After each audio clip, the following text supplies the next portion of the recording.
Hello, welcome back to The Inner. Today I'm joined by Charles Anthony Potter Sr. Hello. How you doing? I'm doing fine. I'm doing fine. That's great. If you could introduce yourself to the audience. Okay, like he said, my name is Charles Anthony Potter Sr. I am the founder and executive director of a nonprofit organization called Developing Future Scholars, Inc. Our mission is to show parents and students how to be prepared so they don't ever get caught in this $1.7 trillion student loan trap. That's great. Go ahead. Yeah, you can keep going. Okay. Uh, January 17th, 2023, my wife received a letter from the U.S. Department of Education saying, congratulations, your $99,000 student loan has been forgiven. My wife is 77 years old. She's been an educator for over 30 years, retired from HISD as magnet coordinator, been a counselor. She's also been the executive secretary of my nonprofit, which started in 1992. And she established a food pantry over on the north side when Harvey came. And she's been doing that ever since Harvey, every Wednesday. And they must have at least 600 cars. But what we're going to talk about, two things. Lack of knowledge of what the financial aid formula is. Okay. When you We're going to talk about the formula, but then we're going to talk about student loans. And once you get caught, how they entrap you. And then, since we're going to be talking about the problem, I'm one of these people that don't like to identify the problem if I don't have a solution for it. So, three things: financial aid formula, student loans, and then the solution. All right. Financial aid formula. Some of you have filled out the FAFSA form many times.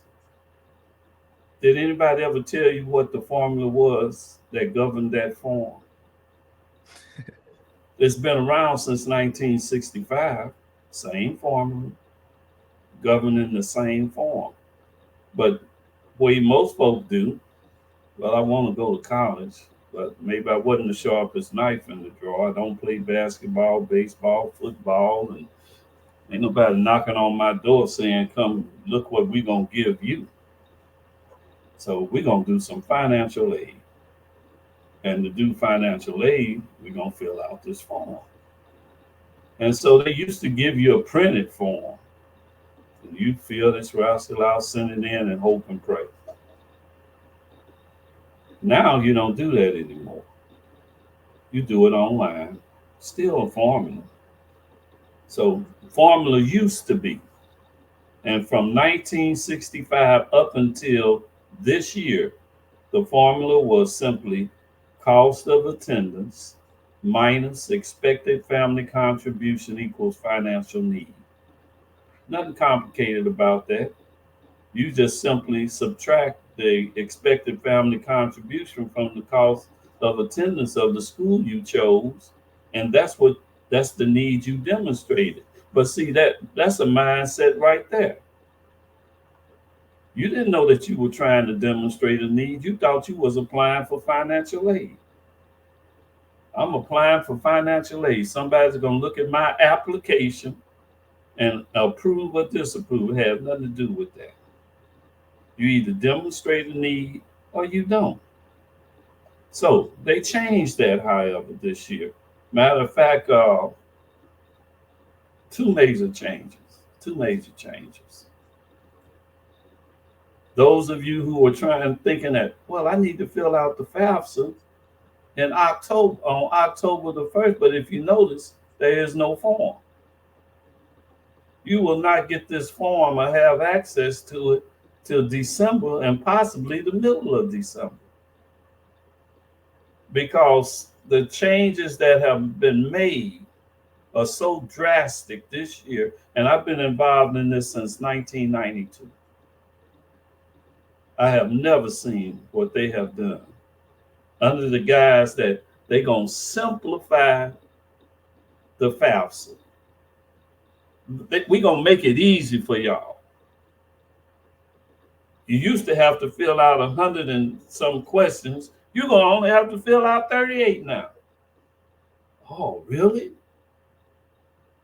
Something some of you may not know, or you will find out, but now in the state of Texas, your student must fill out the FAFSA in the high school.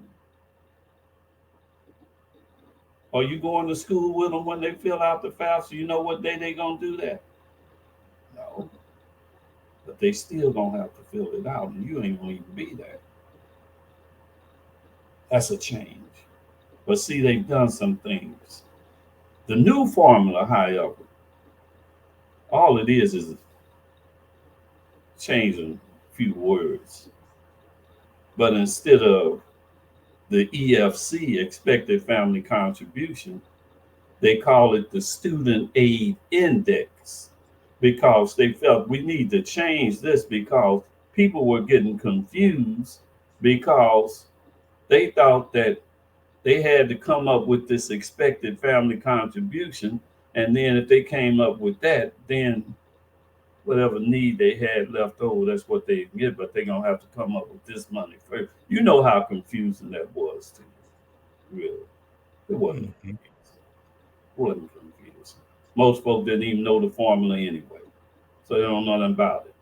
Anyway, so student aid index, subtract that from the cost of attendance of the school you choose. Now, why is knowing this formula so important? Let's break the formula down. Cost of attendance minus student aid index equals financial need. Well, what determines cost of attendance? The school you choose. Who taught you how to choose? Think about it. How many courses have you taken from the time you were, let's just say, the 8th and 9th grade, going into high school, all the way through high school? Who sat you down and said, we're going to teach you how to select a college today?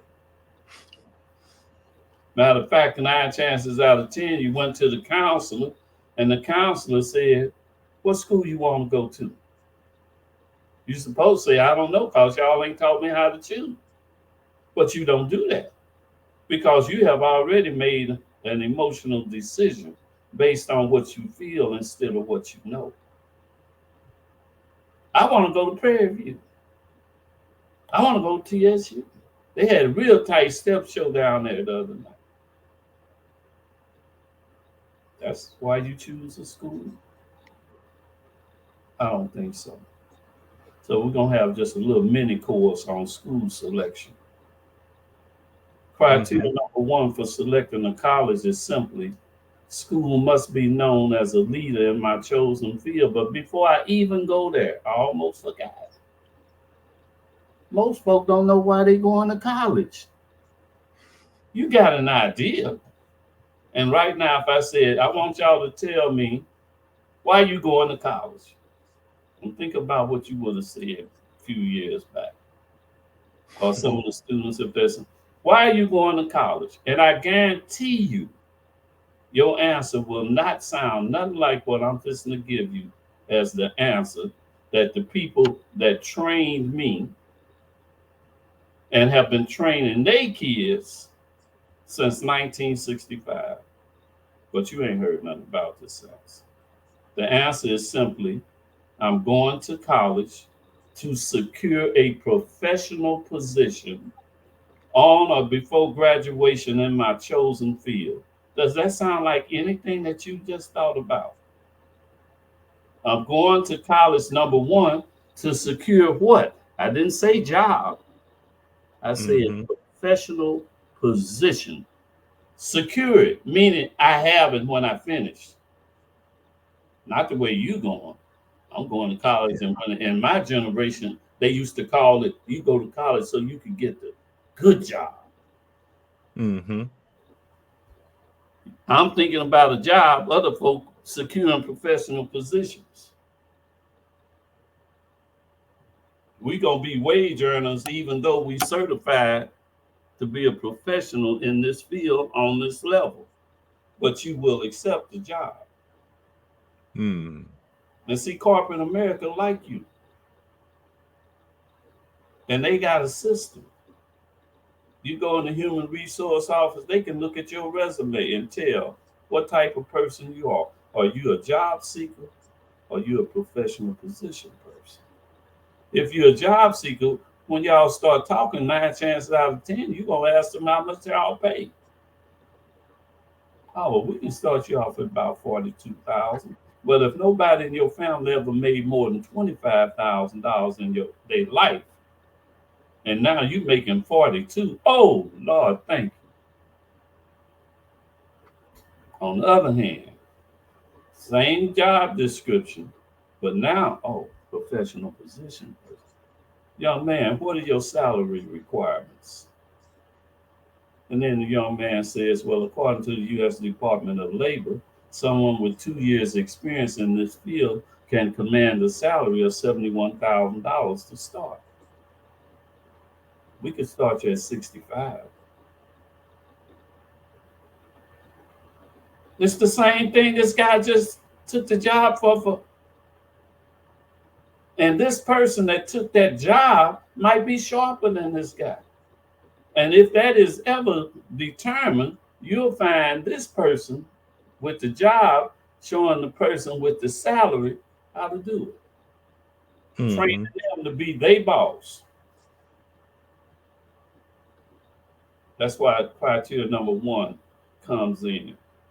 Remember, I said the reason I'm going to college to secure a professional position on or before graduation in my chosen field. Criteria number Mm-hmm. one: school must be known as a leader in your chosen field. Known as a leader in your chosen field. And most schools are known as a leader in some field. If you were going to be an engineer and you went to MIT, ain't nobody worrying about your education. Mm-hmm. MIT is known as the best. They already recruiting you when you in your sophomore year. Prairie View has an excellent engineering program. It's known as a leader in that field, but if two resumes land on human resource officer's desk and one is from MIT and one is from Prairie View, mm, we are dealing with corporate America here. Mm-hmm. Things ain't equal. Criteria number two: school must have money. Think this thought. I am broke. I have no money. I can't pay to go to school. The school is supposed to meet the need that I demonstrated.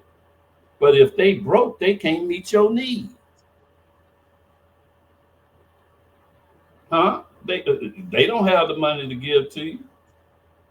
And it's obvious you ain't the sharpest knife in the drawer, else you wouldn't be worried about it. You'd already have scholarship.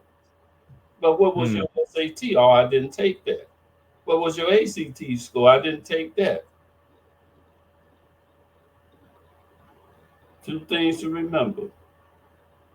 Grade point average gets you admitted. SAT, ACT scores get you the money.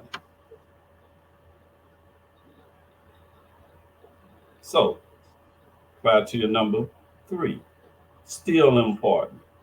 School must have an excellent library. You ever been in a class and someone told you you need to get this book from the library to pass this course, and then you run over to your trusty little library and they tell you, oh, we don't have that book. Excuse me, I'm going to college. I'm paying money to come here, literally thousands of dollars, tens of thousands of dollars, and you don't have the book I need? Have they stopped making books? Have they stopped printing books? Oh, so you say, oh, well, you can go on. No, you can't get a lot of books you ain't never going to get online. Criteria number 4, very important. School must have demonstrated an ability and a willingness to meet the needs of individuals who demonstrated a financial need. Remember the formula? Cost of attendance minus student aid index equals financial need. You Mm-hmm. demonstrated a need. Did the school you chose have a track record of meeting your need? Some schools put in writing, we meet 100% of the need. You need $60,000, we're giving it to you.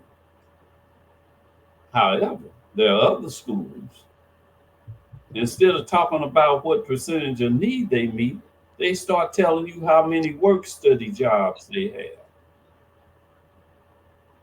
I thought we went to college to secure a professional position. Why do I want to work a job minimum wage for 10 or 15 hours a week?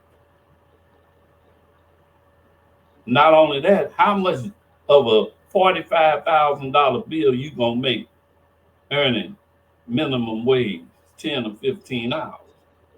So then you're gonna have to make that up with our good friend, not a friend at all, student loans. Mm-hmm. Student loans is gonna be your friend. Because you're gonna sign that check. You're gonna sign it and you're gonna be waiting for the refund. I don't know, some of you done been to college, they gave you a little more than you needed. And you just, Mm-hmm. yes, refund, get my refund. What'd you do with it? Did you go buy some books? Did you, who knows what happened to it? And I'm gonna get just off of track just a little bit, just a little bit. There are schools who will admit you. I ain't making saying no names, I ain't saying nothing. All I'm saying is there are schools that will admit you if you breathe out and you breathe in. They don't care about your SAT score. They don't care about your ACT score. They don't even care what your GPA is. But they will admit you. And you will sit in that class and can't spell SAT. You will drop out, but you won't drop out before you get the refund check. The refund on the student loan. Then you drop out. And then once you drop out, that's it. So now we got to talk about the student loan list. Mm-hmm. You have a student loan, and you want to, unfortunately, one of these individuals, let's say that you are.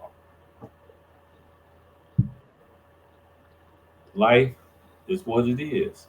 Some people go out here, sell drugs, do all kinds of things, get their little hustle on, and they making their little money, and then something happens, boom, that stops.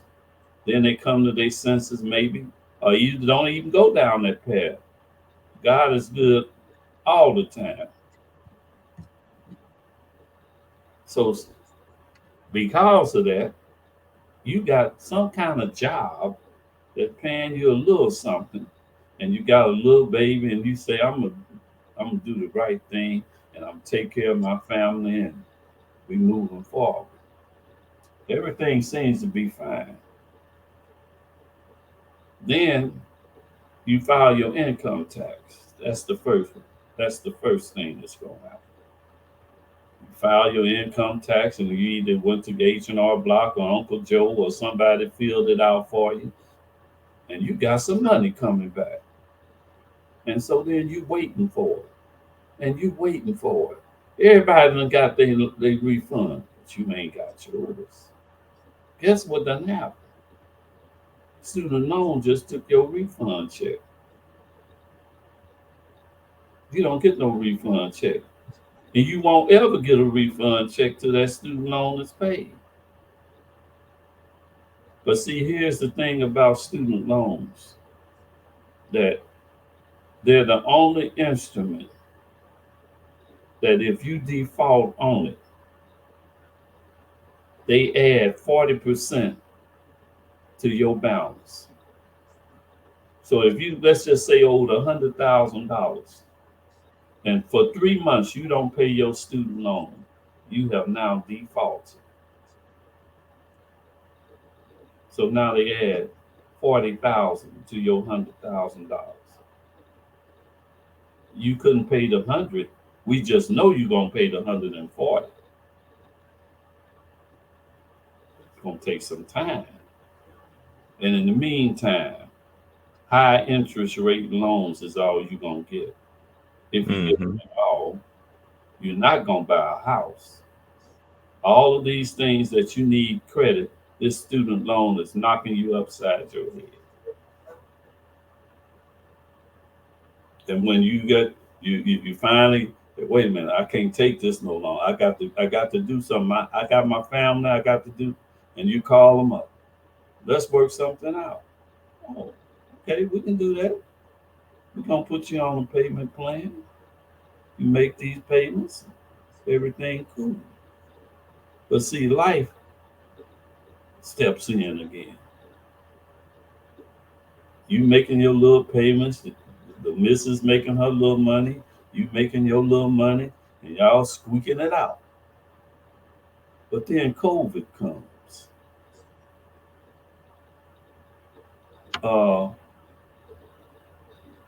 Was COVID lasting longer than 3 months? So 3 months then went by again. And you done defaulted again. So you can start off on $25,000, $30,000, and before you know it, you're up to 60, 70,000. Then you're up to 100,000, and it's not going away. It's not going away. So the idea of getting student loans and getting an education as a result of that, sometimes it's not the best deal, especially when you didn't know how to choose the school in the first place. Choice of school is the most important part of the financial aid process. Now, I have a daughter who graduated from Howard, one from Philander Smith, and my youngest son graduated from TSU. 3 historically black colleges. Okay. Right now, there's a movement. Everybody that's black needs to go to a historically black college. That's what they're putting it out there like. Support the historically black colleges, and that's where you need to go. I don't have a problem with that. I got 3. However, does this school meet those 4 basic criteria? If you came to me and say, Mr. Potter, I want to go to Texas Southern University. Oh, wonderful. Why? Oh, well, you know, it's a historically black college. I want to get the black experience in my education. Really? That means absolutely nothing to me. However, if you said, Mr. Potter, I'm going to Texas Southern University, I'm entering the field of pharmacy. Right now, that school leads the nation in the research work that's being done on sickle cell that's killing our people. I want to be a part of the cure. Oh, that works. Because generally, if you're thinking on that level, you've been doing your work. You ain't gonna get in the field of pharmacy at Texas Southern with no 2.5 GPA. So you've been doing your work. You pretty much know what you're doing. That's gonna be a good match. However, that other way, and because you came in and you applied and you got accepted. So what I always advise people, I want you to go to historically black college. I really do. But I don't want you to go and end up with $100,000 worth of debt with a bachelor's degree in psychology. When you come out, the most you're gonna make is $40,000 working for the state. You got to do more with that bachelor's, but now we need the master's. Oh, but if we get the master's, that costs more money. But I didn't do a good job of choosing a school even for the master's program. So you got the presidential scholarship for $2,000. However, the cost of the course is $120. But you still go because you're gonna make more money when you graduate because now you have the master's. I met a young lady and her husband right down here on Crow Valley and Lake Olympia Parkway. They had a farmers market. They selling all kind of vegetables and beans and greens and jellies and jams, all kinds of stuff. And so I pulled up and I didn't have my glasses on, and I saw this sister and brother, and they had scrubs on. What they sell? They didn't have no jams and jellies on their table. And so I pulled up and then I looked on they display and it said that they were pain management specialists. Surgery is our last resort. Because you know, if you have pain, or some of you young people don't know, but you get a certain age, you start having pains in your back. The first thing they want to do is open your back up and start doing stuff. So when they say surgery is our last resort, but why are they out here on Saturday morning? It's about 85 degrees. People all around them selling jams, jellies, apples, oranges, fruit. And you guys are surgeons?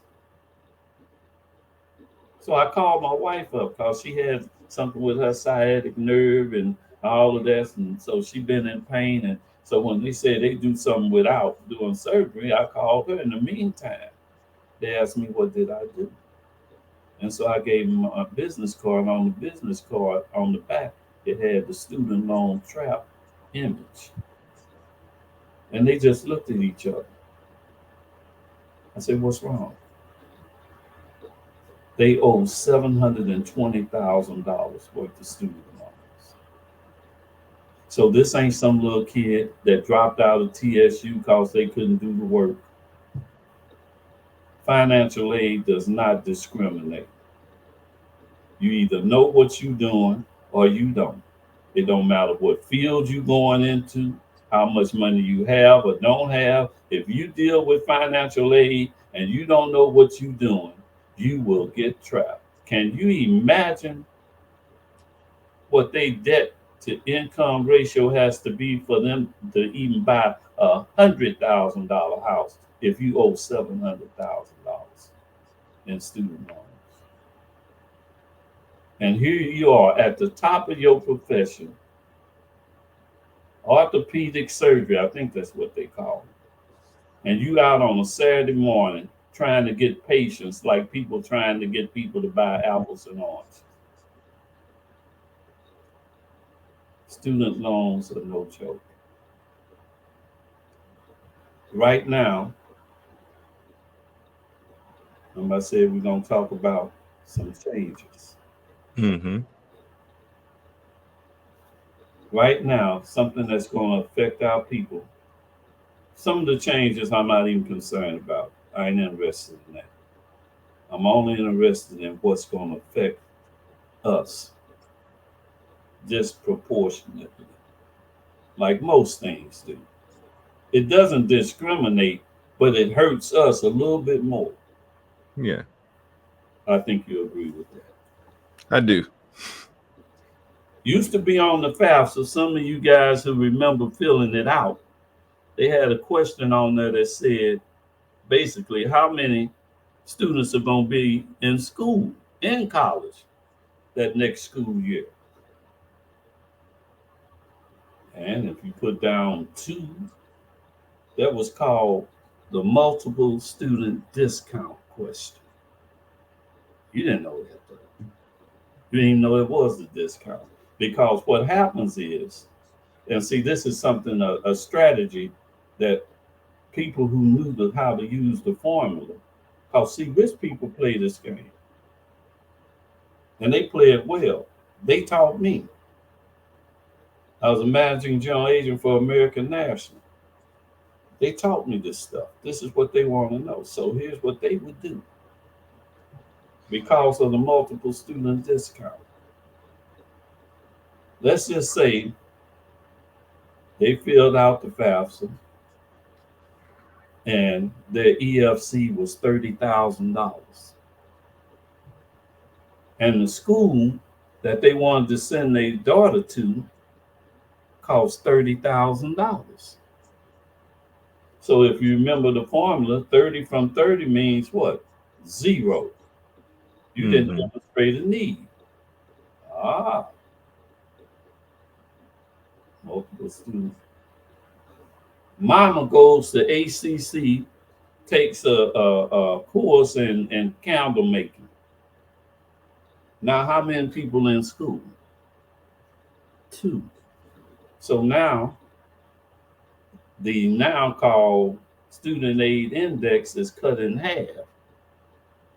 15,000 for the mama, 15,000 for the daughter. So now the daughter who didn't demonstrate a need now demonstrates a need of $15,000.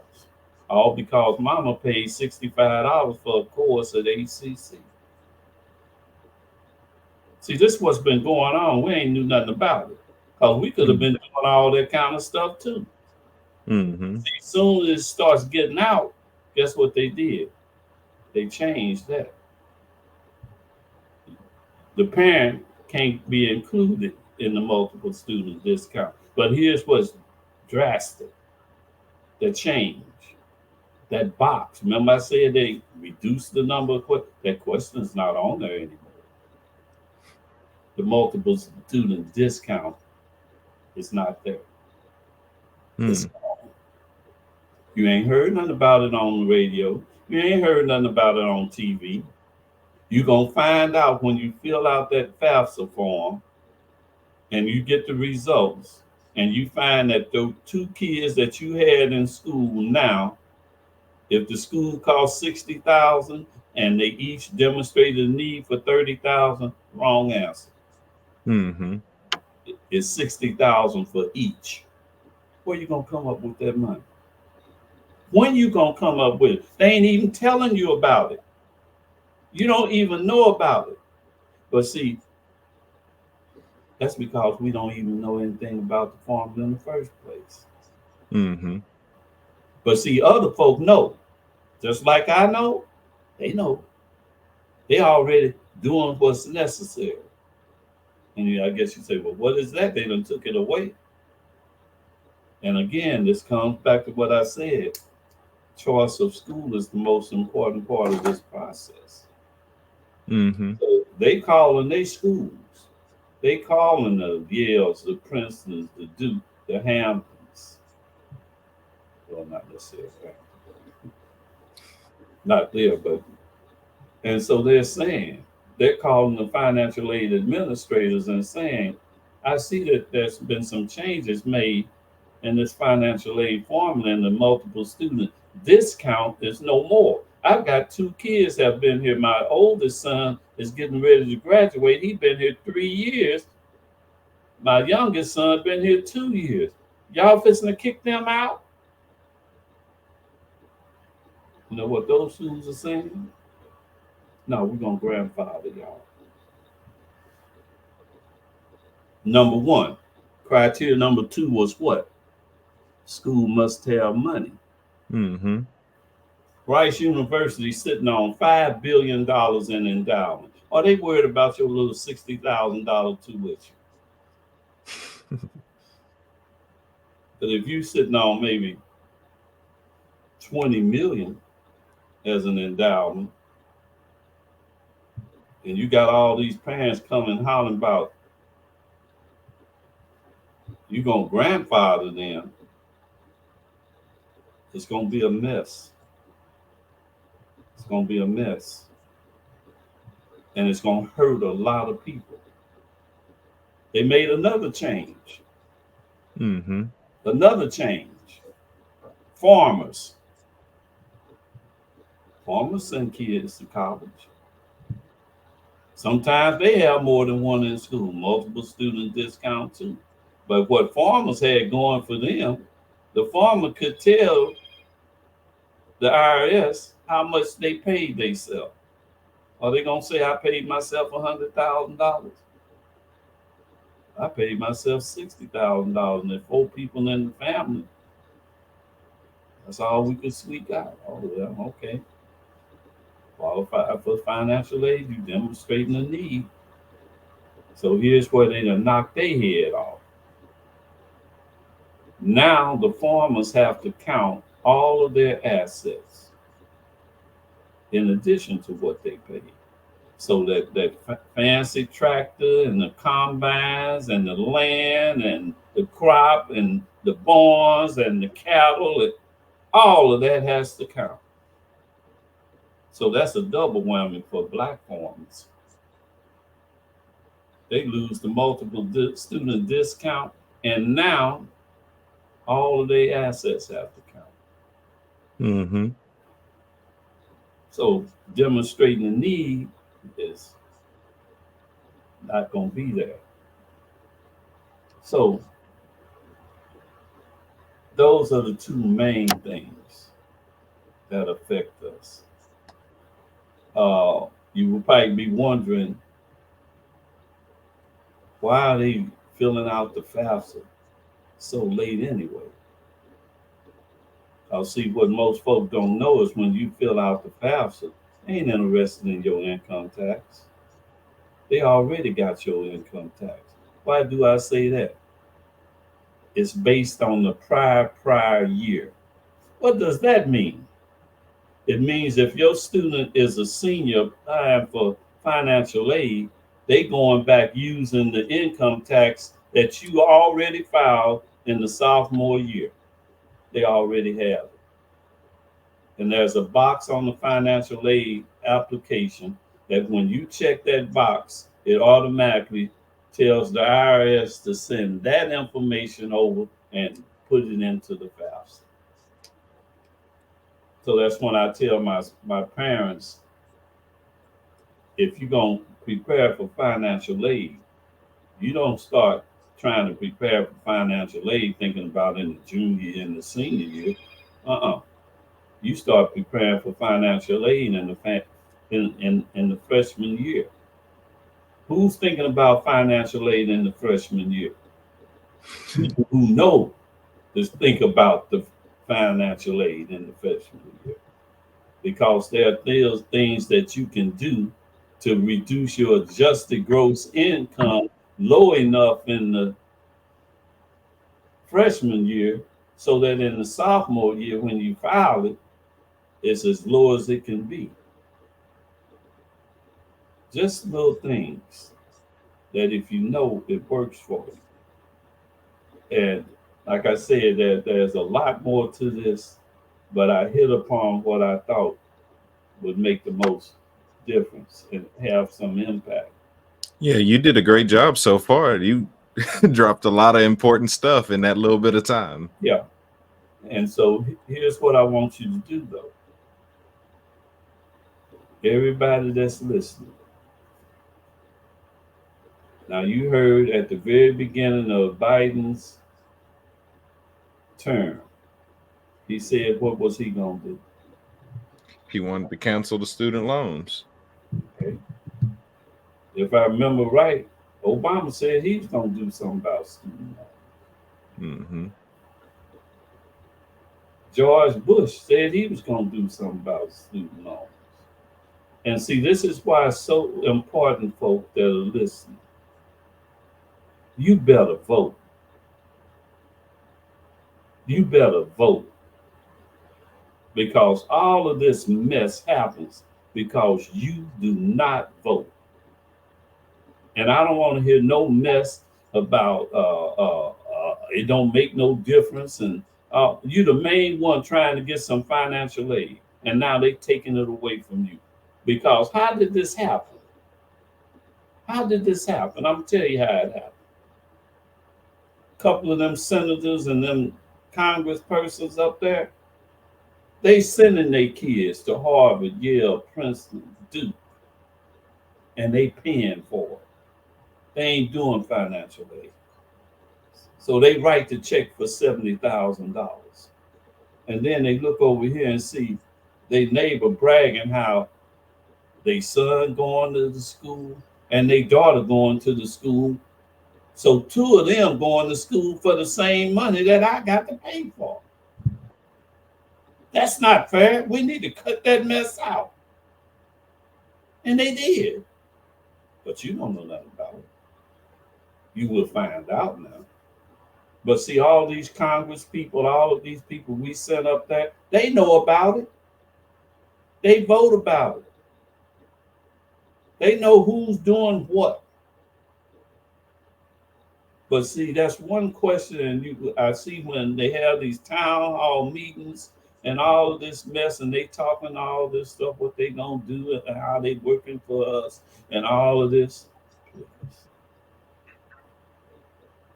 When they come back, all they want to do is give you a few turkeys on Thanksgiving, give you some doggone toys on Christmas, really. But they all cut deals. If you vote on this, I'll vote on that. You do this, we'll do that. And that's what's going on. So, young folk, I'm talking to y'all, don't go down that path that some of the people in my generation, I ain't voting for Biden. So who you gonna vote for? You gonna vote for Trump? What happened to integrity? How you gonna have a president that they count the number of lies he did this week? Y'all remember that it'd be on the news. How many lies this man done told? He got 91 count indictments. What did he do for you to make you say something stupid like that? Well, the Democrats did. What's the alternative? What's the alternative? Sit at home. The minute you sit at home, you just voted for the Republicans. And I ain't trying to get political, I'm just telling the truth. I've been here 77 years. I done saw a whole bunch of stuff. Mm-hmm. So generally, if I'm talking to you about something, it ain't because I heard it. I experienced it. I know what I'm talking about.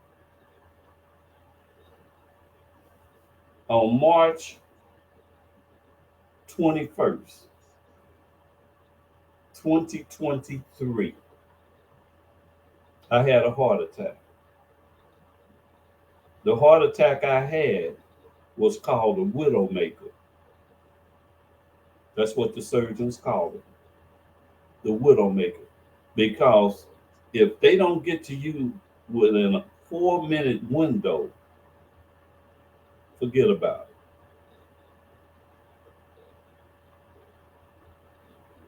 I went through that. And everything that happened that night, starting at 2 o'clock in the morning, everything was in place. Boom, boom, boom. The uh, the fire truck came first. They run in with their little box. I'm laying on the couch. They put their little stuff on the EKG. And then the guy goes, "Well, I got good news for you. You ain't had no heart attack." I'm just looking at it. Then in comes the EMT guys out the ambulance. They hurried up and just snatched their stuff off, told them get out the way. And then I looked at this guy's face, and he's trying to be calm, but he saw something he didn't like. And he said immediately, "We going to St. Luke's emergency room now." And it was just like on TV. They grab your butt up, throw you on that thing, roll me out. And during all this time, and there's a reason I'm going here, because I looked at you and what you are about. So this is why I'm going here. All this is going on. Was I upset? Was I worried? I didn't have no anxiety or nothing. I'm laying in the ambulance. They said, "Here, put this under your mouth." They spraying nitroglycerin under my tongue. You know what that means. In the meantime, they talking on the phone to the people at St. Luke's. I'm just laying there. They bouncing me around. The ambulance flopping all over the place. We get to St. Luke's in Sugar Land, and sure enough, they standing at the door. And just like on TV, 1, 2, 3, flop me off of that thing over on the bed. And the cardiologist walks in no sooner than I get there, put his hands on my leg and said, "I'm gonna fix whatever's wrong with you." They went upstairs and did what they need to do. I said all of that to say this. To say this. I've been doing this type of work since 1990. I gave up my insurance agency because the IRS wouldn't give me a 501c3 designation unless I opened up a separate location. But I didn't want to do insurance anymore. I wanted to do what these people wanted me to do for rich people. I wanted to do for my people. Because way back then, when I was the managing general agent, we went to the top producers convention. On the agenda. It said all managing general agents have to become certified college planners. And at that workshop, I'm being very brief with it. The thing that changed my life was when that man said, "I will show you how someone living in River Oaks can get financial aid to send their kids to college easier than someone living in CUNY Homes," the housing project that George Floyd grew up in. And he showed me. But when I left there, I said, "Oh no, these people ain't gonna keep doing this to us. I'm going out here and make some noise." And that's what I did. And so fast forward, I went down a few paths. But see, when God gives you a mission, if you go out here and you the only one talking your talk and walking your walk, can't nobody do it for you. And if ain't nobody else doing it, you got to do it. You got to do it. So March was a wake-up call for me. All these other things you do, you see what's going on out here. You see what's fixing to happen. All that little money you heard about, they forgave these student loans. Most of the people that they forgave the loans were people like my wife.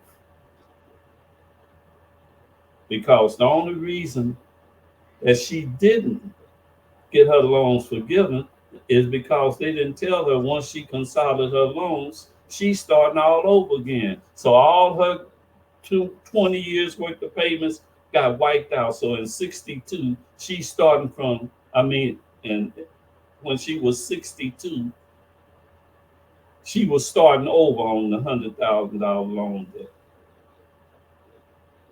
So that's a wake up call for me. I'm still here, but I'm totally committed. But remember, I said I ain't gonna talk about the problem. Don't talk about the solution. I ain't waiting Mhm. for Joe Biden to send me no money. I ain't waiting for no congressman to send no money. I'm waiting for y'all to send me some money. I have a nonprofit organization. I'm gonna be very transparent with you, so you know what my mission is. Mhm. I'm going to drive 1 million people to my website. 1 million people will make a $10 donation. That's easy, man. That's $10 million.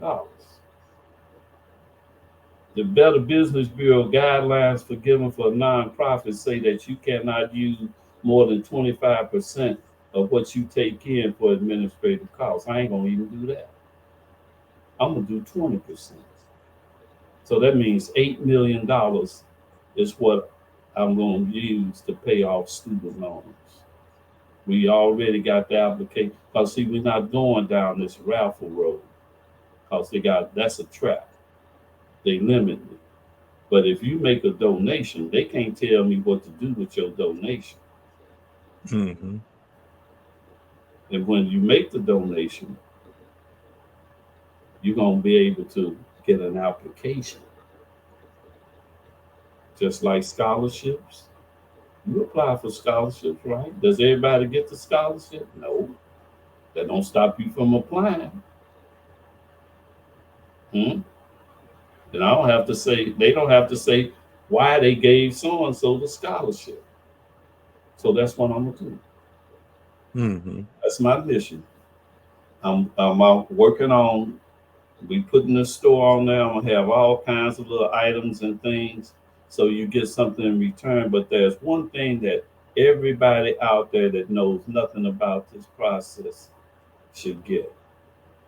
You need to get my book, 12 Steps to College Success. It is a program, a parental empowerment program.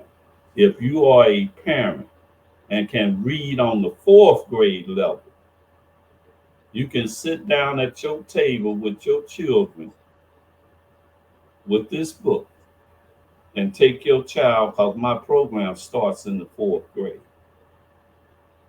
In the fourth grade, you will be preparing your child so that when they get to the 12th grade,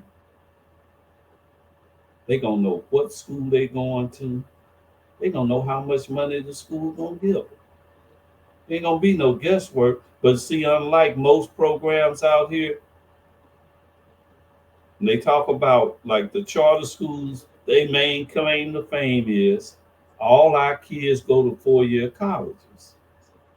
But see, I'm not impressed with that because unless you tell me all of your kids got full rides, how many of your kids graduate? How many of your kids secured professional positions on or before graduation in their chosen field? Give me those answers. Now they quiet, but I ain't worried about that. That's for somebody else to deal with. Right now, I'm gonna deal with this student loan problem. You know what's gonna happen. I'm successful with this in the next 8 to 10 months because you guys have done what I suggested, and you tell everybody you know, go to that website. I ain't asking for no ton of money. And then, like I said, you make the donation and purchase whatever there, the t-shirts, and I'm working on all of that stuff. But main thing, get that book because that book is going to show you how not to get the student loans in the first place. And parents out here listening to me, I'm going to end with this. I'm going to end with this. You must continue to be parents. What do I mean by that?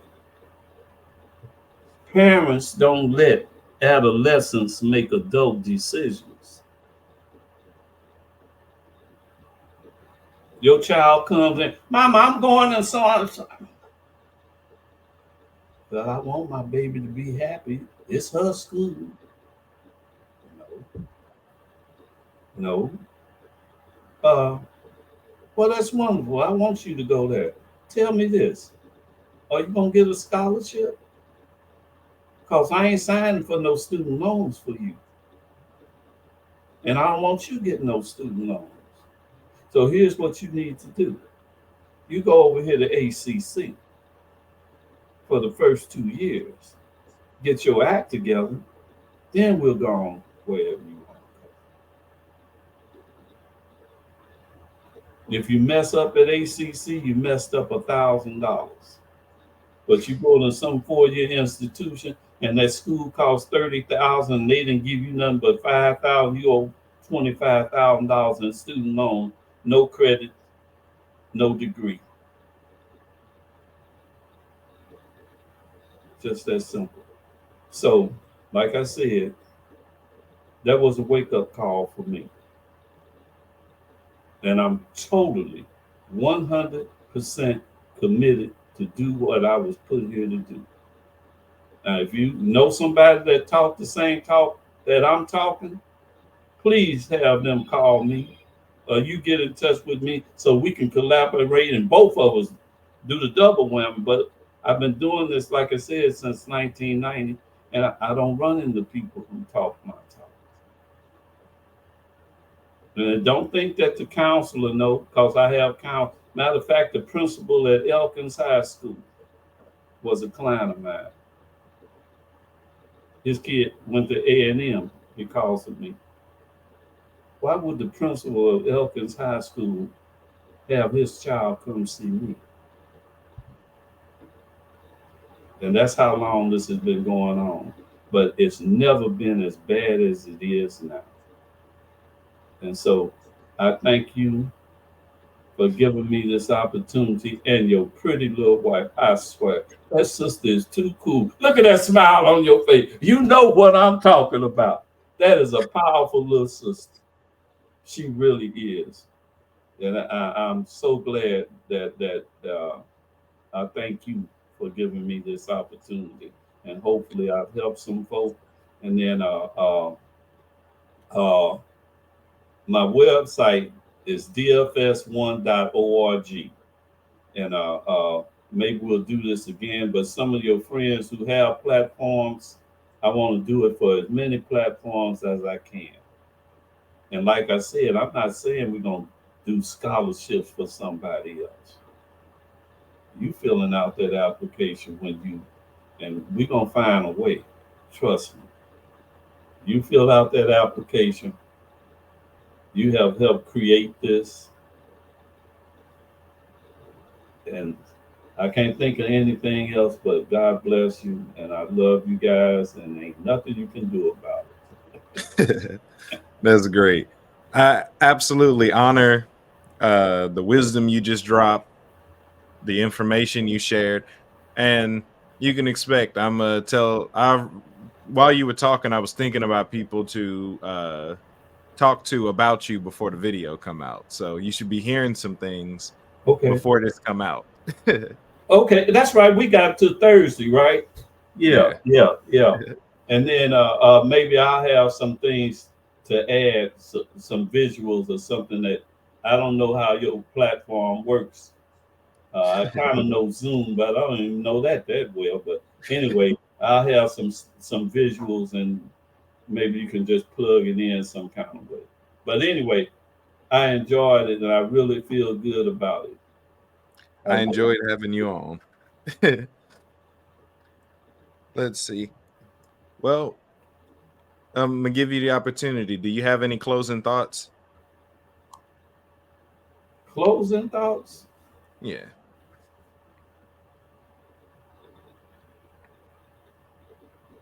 Yes, I do in a way. Um, what impressed me, and the reason I'm on this call with you guys, you and your wife, and I assume the people in your circles, for whatever reason they're there, y'all dancing to a different beat. I listened to your story, and you was going down the path everybody went. You started out down that path, but somewhere along the way, something happened, and now you see another path based on what you experienced, not what somebody else interpreted and told you to do. So I respect you for that.